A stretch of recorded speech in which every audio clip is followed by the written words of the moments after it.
नाम नरेंद्र, काम सरेंडर। बिस्मिल्लाहिर्रहमानिर्रहीम।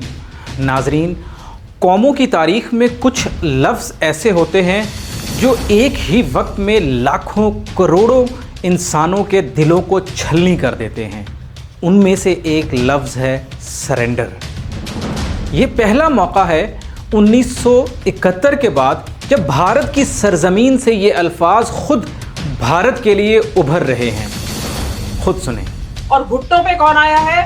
घुटनों पे भारत आया है। जीत पाकिस्तान की हुई है। आपकी सेना की कमजोरी जाहिर हो गई है, तो इसलिए ट्रंप को बैकडोर से बुलवाया गया कि आओ जी, हमें किसी तरीके से इस चक्कर से निकाल दो।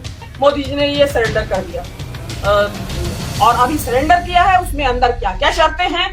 नाम नरेंद्र, काम सरेंडर, ये कैसे चल सकता है? देश में ये शेर बनते हैं। ये लफ्ज़ 1971 में पाकिस्तान के लिए उभरा था, जब भारत तुमने हमारी पीठ पर छुरा घोंपा था, साजिश की थी, बुज़दिलों की तरह हमलावर हुए थे।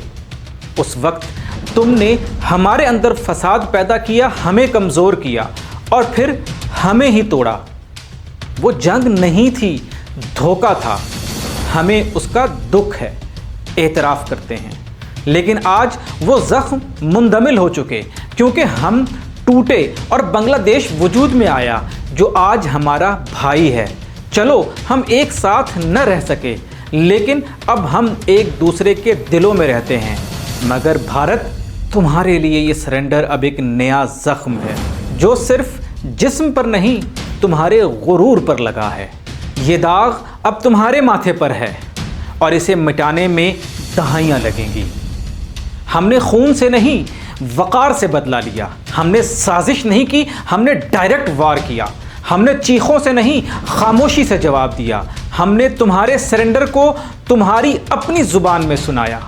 जब तुमने पाकिस्तान को तरनवाला समझने की गलती की, हमने दिन की रोशनी में तुम्हारे घर में घुस कर मारा है।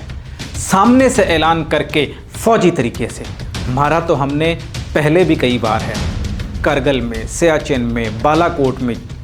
लेकिन इस बार तुम्हारी चीखें आलमी मीडिया पर गूंजी हैं और तुम अपनी शिकस्त का खुद एतराफ़ कर रहे हो।